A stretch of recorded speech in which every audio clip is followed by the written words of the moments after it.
Hello Power Rangers Lightning Collection fans, and welcome to the next chapter of the Lightning Library. This is the series where we take an in-depth look at every entry in the Power Rangers Lightning Collection, go over its history, and then take a look at each of them individually. Today we're going to be taking a look at the next full, regular, retail wave of the Lightning Collection. I know it's been a while since we've covered an actual wave here, but that's because the summer of 2020 had so many exclusives and roleplay items one after another. But today we are taking a look at Wave 6, which was the sort of summer assortment of the year, kind of summer, winter, fallish, that came out around August, September, and even October of 2020, mainly in August. But yep, this wave consists of the Zeo Red Ranger, which is our 3 per case this time around, Mighty Morphin Black, one of our 2 per cases, a new version of Goldar, which is another one of our 2 per cases, and the 1 per case, the rare for the set, is in Space Yellow. So let's go ahead and take a look at the boxes for this wave, of course, as we typically do, and then we will take a look at the history of this figure set. Alright, so here's our Wave 6 boxes. It's, of course, we can see here we have the Tom Whalen artwork as we typically do here. Nothing too surprising on that front. Now, with this set, we actually do get kind of a little bit of reused artwork from Tom Whalen, specifically for the Goldar release, since we did already have the GameStop version of him in 2019. And there is a slight difference with the box on that one, which we'll take a look at when we get there.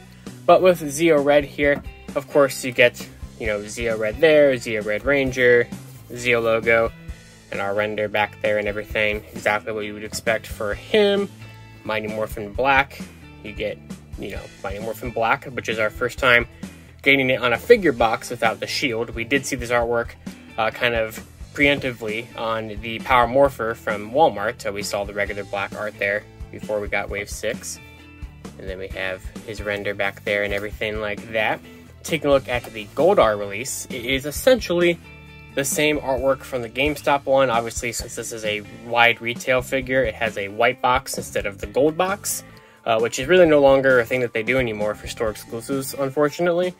But in 2019, they did do that, where store exclusives were colored towards the color of the figure. So here is the comparison. You can see the lighter gold on the artwork on the Wave 6 version compared to the GameStop one, but essentially same artwork, although obviously the render is quite different on the back from the GameStop one. So, because, well, you get different stuff with this one. So there's Goldar, and then finally we have In Space Yellow. So starting out another new team here in the Lightning Collection with In Space Yellow, so that's pretty cool.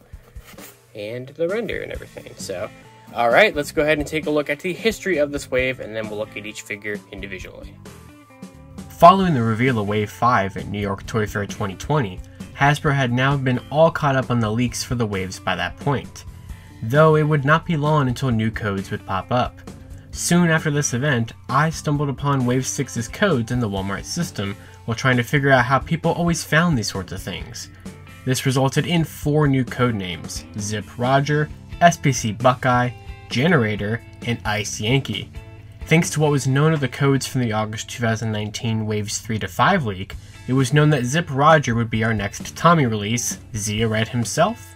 SPC Buckeye was going to be from MMPR, and with Buckeye having not been used before, it was assumed that they would continue to further releasing the core team with MMPR Black. When these codes were first found on the app, Generator was an unknown figure. Some on the very night that these leaked guessed that the figure would be another version of Goldar, while the lack of a season code led to some to report that Emperor Grom would be coming out, with nothing backing that up at all. Finally was Ice Yankee. Yankee was known to be the code for Yellow by this point in the line, and it was assumed that the new Ice code could be used for In Space. These codes sat around with not much happening until April, when the URLs for them at Walmart added the missing Romeo parts of the code, which meant Ranger at the time, and added SPC to the Generator code, confirming it would be from MMPR. In a busy summer of Lightning Collection news, not much would happen on the Wave 6 front until July. At this point, abgeco.uk, a UK distributor, would post listings up for the wave. The Ice Yankee codename was missing from this group and instead was replaced with SPC Golf Romeo, which based off of the codes would be a release for MMPR Green. Now with 2 conflicting codes and still no reveal of the wave, things would really start heating up in early August. At the beginning of the month, SPC Buckeye Romeo and SPC Generator had appeared on a bill of lading heading to the US, which meant that they were done. On this same day, it seemed that the reveal of the wave was right around the corner, as on August 4th, a Fan First Friday had been announced to take place on August 14th, and on August 6th, Entertainment Earth put up a page for the wave pre-orders briefly, which had the codes listed the same as Walmart, with the Ice Yankee code instead of the SPC Golf one, and a September release date. In a similar move to the Wave 3 factory leak back in October 2019, pictures would appear online on Saturday, August 8th of most of the wave sitting on a laptop keyboard, showing a regular MMPR Black, an MMPR Green figure, an In Space Yellow, and a Zeo Red figure. This complicated things more, as both MMPR Green and In Space Yellow appearing didn't seem to be likely in the same wave, based off of the codes Entertainment Earth had shown the wave settling on. And as it would turn out, MMPR Green ended up being an early leak for a Wave 7 figure, which would be figured out soon after the Wave 6 reveal. Now in the week of the assumed reveal, the final lineup was finally confirmed on Tuesday, August 11th, when the Falcontainer, a retailer from Singapore, posted a listing for Wave 6 that had everything decoded, including SPC Generator finally being revealed to be Goldar, though the differences for this release were still unknown. Friday, August 14th rolled around finally, and this would be the assumed reveal day for Wave 6. Only hours until the event was to happen, and with everyone already knowing what was to come, the wave pictures were leaked out by @PowerRanger site following a tease from John P. Green the previous night. The wave was out there now, and of course a few hours later, in the second ever Fan First Friday event for the Power Rangers brand, and the first one to be a livestream event, Wave 6 was officially revealed and put up for pre-order, with a case breakdown of 3 Zeo Reds, 2 MMPR Blacks and 2 Goldars, and the rare being a 1 per case In Space Yellow. The event would bring some new information though, like MMPR Black being the first figure to come with the sword mode of the Blade Blaster, and the new Goldar being a wingless version with a new sword and effect piece. Overall, the event was not well received, due to nothing else being shown other than Wave 6, though that was at no fault to Hasbro. The biggest complaint was not showing off Dino Thunder White, who having been out in Malaysia for a month by this point, had still not been shown off in an official event yet, despite new promo shots of him going up in UK retailers after this event.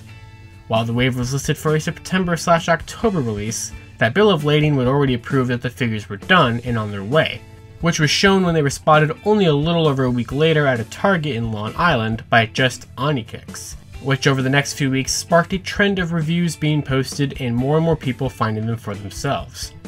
Wave 6 would be pushed back from the release over and over again through September on Pulse, and would finally ship out by either the end of that month or even as late as October for some. The wave would also be the center of an Instagram giveaway for Power Rangers Day on August 28th from Hasbro, which was part of the third Fan First Friday event, the only one at that point and so far to not have any reveals, except for the My Little Pony crossover figure that was shown off months after its release. So first up, we're going to take a look at our next Tommy figure, Zeo Red. So of course this is a pretty cool release here, a pretty good one to kind of be the leader of the wave. And it's nice to continue Zeo.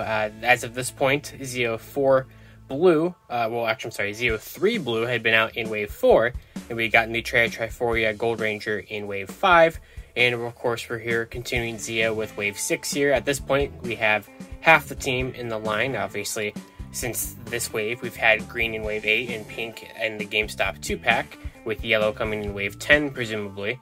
But, you know, we have this going on here. Obviously, I think it looks pretty good. It looks pretty close to the render. I don't really see anything that's different about it.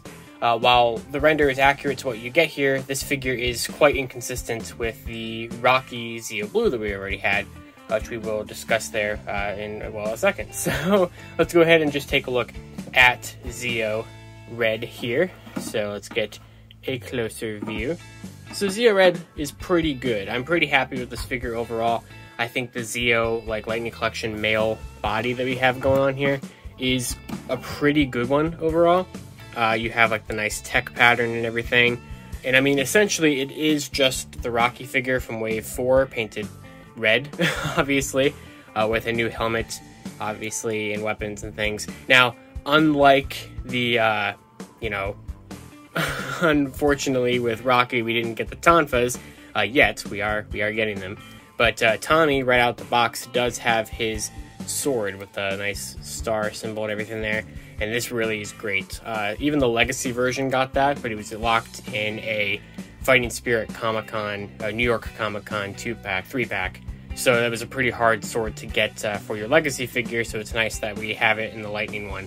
And then, of course, you get the same blaster that came with Rocky. However, on Rocky, there's some gold paint right there, which is missing from Tommy's version for some reason. No idea why.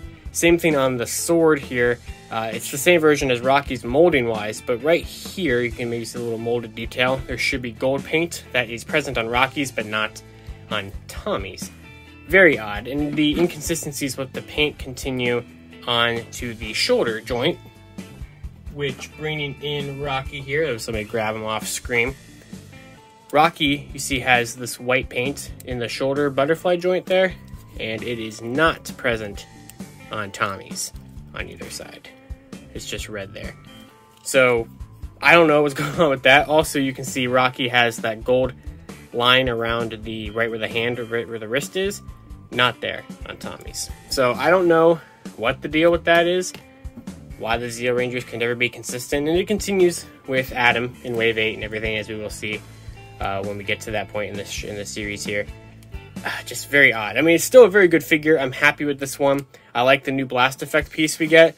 It's like this tiny little blast. We usually get like these big elaborate sword, lightning effects or blast or like big blasts, but this is just a tiny little pistol, shot. And I think it looks pretty cool on this blaster, and we've gotten it in a couple different releases since then, so I really do appreciate that.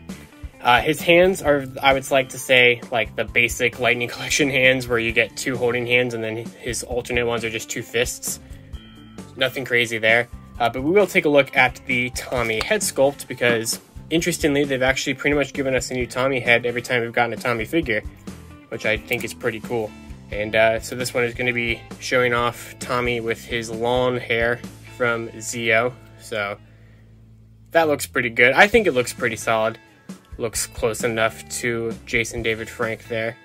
I'm happy with it. I mean, I think maybe it could be, I think his forehead might be a little too big, but for the most part, I don't think that's too bad. And I think all the Tommy head sculpts you've had are pretty solid. And Zeo version of Tommy is one of my favorite ones, so I'm happy to get Zeo Red here and continue to, get the rest of the Zeo team, especially as we are almost done with them in Lightning as of this point. So Zeo Red is pretty solid.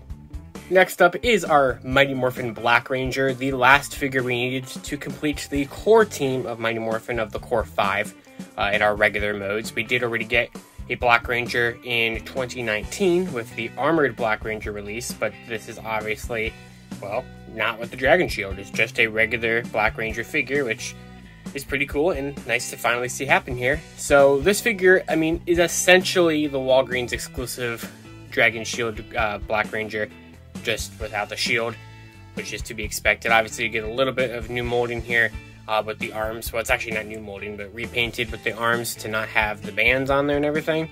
But you even get very similar accessories to the original one, although you do get slightly different things, which we will discuss here.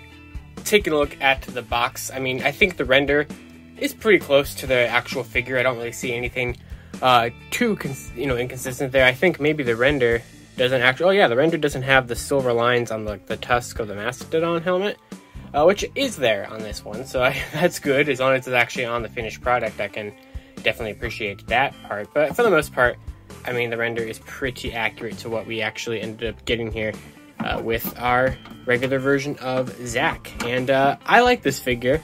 It's nice to finally complete the core team, but at this point, it kind of just felt like a lot of what we already had before, just, obviously time to finally get it in this version. So nothing too crazy here, nothing that you're not already going to expect. You do get a new color for this effect piece. We did get this exact effect piece with the Dragon Shield Black Ranger. They've pretty much given it to like every version of Black Ranger with the, Power Axe, because they love plugging that piece into the blaster mode.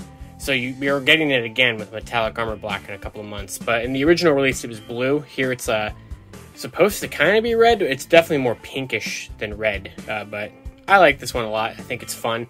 The actual Power Axe itself Same exact version we had at this point with the Dragon Shield Black Ranger and with the Comic-Con Jason 2-pack. It's the same one. It can do the, alteration between the blaster mode, which is in right now, and then of course you can slide that piece up for the axe mode, and then of course you can slot that into Zach's hand and he can hold that in axe mode, of course. So exactly what you would expect, and it can combine with the rest of, the power weapons and things like that. Interestingly though, the Morpher, while it does have the Mastodon coin molded there, the red rim around where the power coin is not painted here, and it's the only time that it's not painted. I don't understand why that happened. They got it right on all the other Mighty Morphin Rangers, but just not on Zach here. Very odd.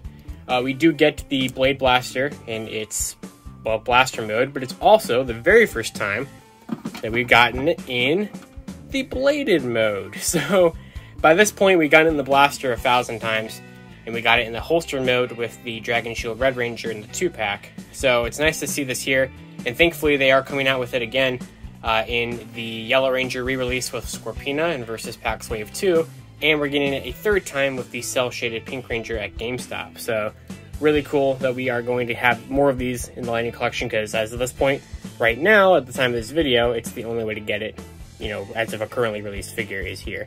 So I really like that we finally have that. His hands, just like Tommy's, are just 2 fists, so nothing too exciting there. But he does have a new head sculpt for Zach, which I would say is probably more of a Season 1 head sculpt. I think the Dragon Shield Black was kind of closer to a Season 2 Zach head sculpt. To be honest, I don't think either Zach head is very good, but, I mean, we do have them here nonetheless. I mean, it's not horrible, but I think out of the core Mighty Morphin team, it is certainly not the absolute greatest head sculpt we've ever had in the Lightning Collection by far. And I think that we've had, I think this wave is kind of meh with the head sculpts overall, but, let me know what you think about that. I don't think it's horrible, but I don't think it's great. He does have a little earring there, so that's kind of neat. But that's basically Zach for you. So next up is our re-release of Goldar, and easily my least favorite figure in the wave, and probably my least favorite figure of 2020 in general. I just don't really get why this is here. I mean, it looks good. It looks just as good as the original GameStop one. Of course, though, look at that render. What is going on with the color on that one? I think if we got this repainted to look like that, that looks cool. I really like the really dark gold on this one. That I just wish they would have carried over to this release. Also, the effect piece is definitely like a pinkish purple in here, when it's certainly red in person. So I don't know what's going on with that.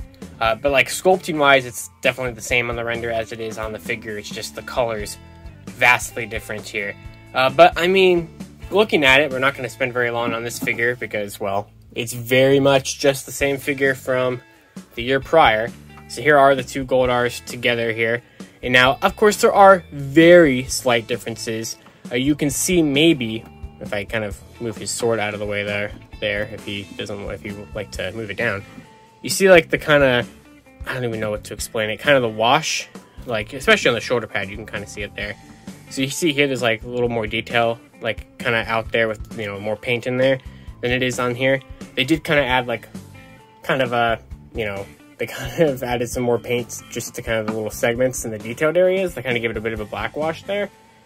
It looks good. I think it looks a little bit better when you have that there than the original release, but I mean, it's not that noticeable unless you're really looking for it. They did actually completely resculpt his sword, which is pretty interesting. It's completely different mold than the original GameStop one. It has more paint on it. It has paint, the little gold paint right there. And it's longer than the original GameStop one. Now, this effect piece is also brand new, so they gave him a brand new effect piece for that, which is kind of neat. Which is also what's new is, well, on the back of him, which, I'm going to move that down a little bit, he does not have wings. That's his main thing, is that this is the wingless Goldar from before Zed returned his wings to him.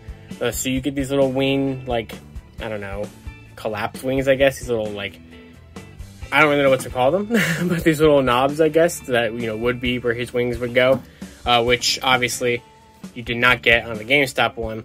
Same exact peg system. You can swap the wings. If you want to give him the wings, if you like the paint on the front of this better than on the GameStop one, you could swap the wings, and vice versa. You can put the little wings onto the back of the GameStop one. But just seeing how small these are, I don't understand why these weren't just an accessory with him. I feel like, especially for him being a store exclusive, we could have factored in having those tiny little rubber like pieces. They're not anything super crazy. I mean, they just peg in there. They're just these little rubber pieces that fit into the same little pegs as the original wings do. So yeah, I don't know. I mean, and also he gets the same exact hands as the original release. So you get the little like grabbing claw hand and the fist for the left hand. But like, this figure was never hard to get at GameStop. Yeah, there was an abundance of the GameStop exclusives for both Goldar and Psycho Blue from 2019. So it's not like people were like, oh no, we missed out on Goldar, how are we going to get him? So, I mean, it's a very skippable figure for sure, unless you are a completionist in the line like I am, or the new sword and the little wing pieces and the new effect piece really grab you. I mean, those are 3 new pieces, so it's not like you're getting absolutely nothing new. But, I don't know, between the two, I don't really know which one's my favorite. I guess I kind of like having one with the wings. The wings on here are so droopy over time that I wouldn't like to keep swapping them back and forth because I don't want to loosen those pegs back there. So I guess in that sense, I could appreciate just having one without wings, one with wings. But yeah, it's definitely my least favorite figure in the wave, but it's not bad. It's just I don't exactly understand why it's here. Well, I do. I guess it's just a cost-cutting thing to make the wave cheaper. Which, if you hadn't noticed, this wave is very much reuse, reduce, and recycle. Because they were very much, you know, the first 3 figures we've taken a look at here were just older figures repainted, or literally just like the easiest alterations to exclusives from 2019 coming out in 2020. So, but our last figure is certainly the most new of the wave. So let's go ahead and take a look at that to complete the set.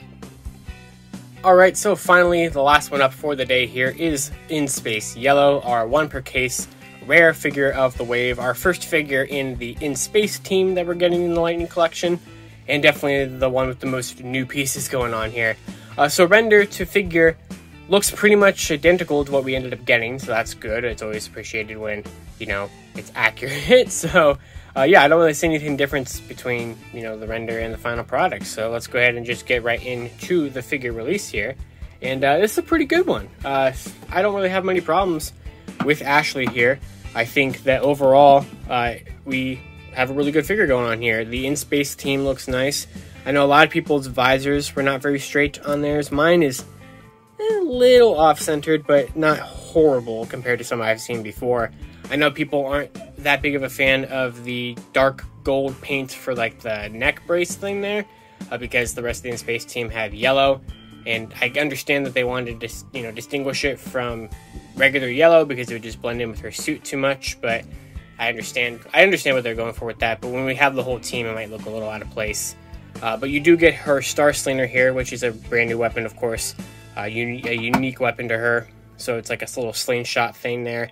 Kind of interesting that we ended up getting Psycho Yellow released in the line before her. So we had a whole team of Psychos out with no Space Rangers to fight them yet.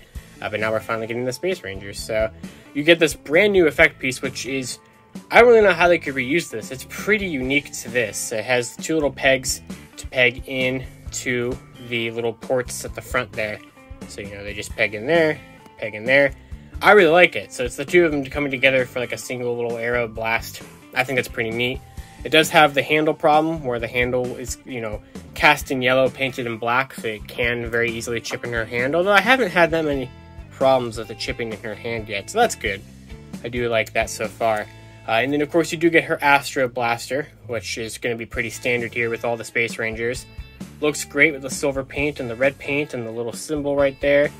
So yeah, that looks great. You know, can fit right there in the holster. You have the squares on her chest there. So, you know, all 5 of them there. I think that looks really pretty. And yeah, I mean, it's a pretty solid figure. It's going to be pretty easy for them to reuse it in what we assume is going to be In Space Pink coming in Wave 10 here. So, yeah. So, of course, taking her helmet off, we do have a civilian head for her, for Ashley here. So, let's peg that in there. And there it is. And I don't think it looks too bad. I think the likeness to Tracy Lynn Cruz is actually pretty good. I just think the smile is a little unsettling. But that's kind of a problem with a lot of the female figures. They always have them smiling in their civilian heads, so they just look very unnatural. But like overall, I don't think it's too bad. I think it does look like her, and is probably the best of the 3 in this wave. Although I don't think the Zeo Tommy's too bad, but I think it's definitely better than the Zack figure here. So yeah, that's going to be In Space Yellow here for Wave 6, and that is our one per case of the wave. But she's still not that hard to find even today, so that's pretty nice. Oh yeah, she does have two hands, of course. She has a karate chop hand and a fist for her swappable hands, so nothing too crazy there. I think we've seen both of those before. So overall, Wave 6 is definitely a mixed bag. I personally think it's probably our weakest wave yet, even as of the time of this recording, which is the most recent wave at the time of this posting is Wave 9. And I think, more recent waves like 8 and 9, I think have really had some awesome selections here. The thing about Wave 6 is that none of these are figures that I wouldn't have wanted them to do eventually, I guess, except for Winless Goldar. They're all figures we would have needed, We needed a regular MMPR Black, we needed a Zeo Red, we needed In Space Yellow eventually. I just feel like having them all together in this wave makes the wave feel a little cheap. It feels kind of like, oh yeah, we gotta get another wave out there, so let's quickly push this one out. I don't think it's bad, though. I just think that compared to the lineups of other waves, it's definitely lacking. I mean, when you look at it, it's like, well, what's really new here? And they kind of announced it right before it came out, so in Wave 7 was found, like, right after this wave came out. So it was one of those things where, like, I felt like this wave never really had a time to shine. It kind of just felt like it came and was like, oh, okay, we're already done, So, Zeo Red is great. Obviously, some inconsistencies between him and Zeo Blue are odd. MMPR Black is pretty solid.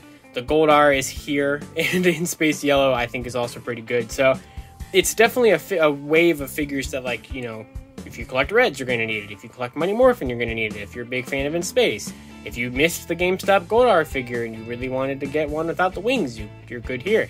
So like I said, it's a solid wave. It's just probably the weakest selection of characters in one go that we've had before, and I kind of maybe would have appreciated it if they were spread out a little bit more. But then again, I guess on the other hand, if we have them all done here in one go, then that freed up some awesome slots for the figures we ended up getting afterward.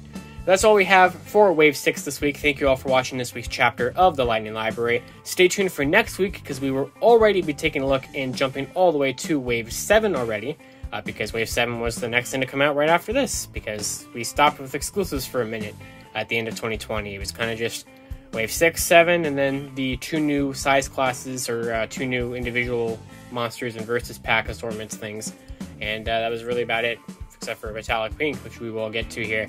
That's it. Like I said, of course, you can follow me on Twitter at LivinRangerKey or at LightningFigPR. Let me know what you guys think of this wave down below. Do you agree that it's probably one of the weakest ones we've had? Did you skip some of the figures in here? Because I totally understand why people would. And yeah, that's all I got. Thank you all for watching. As always, I'll see you all next time. Tokusatsu forever.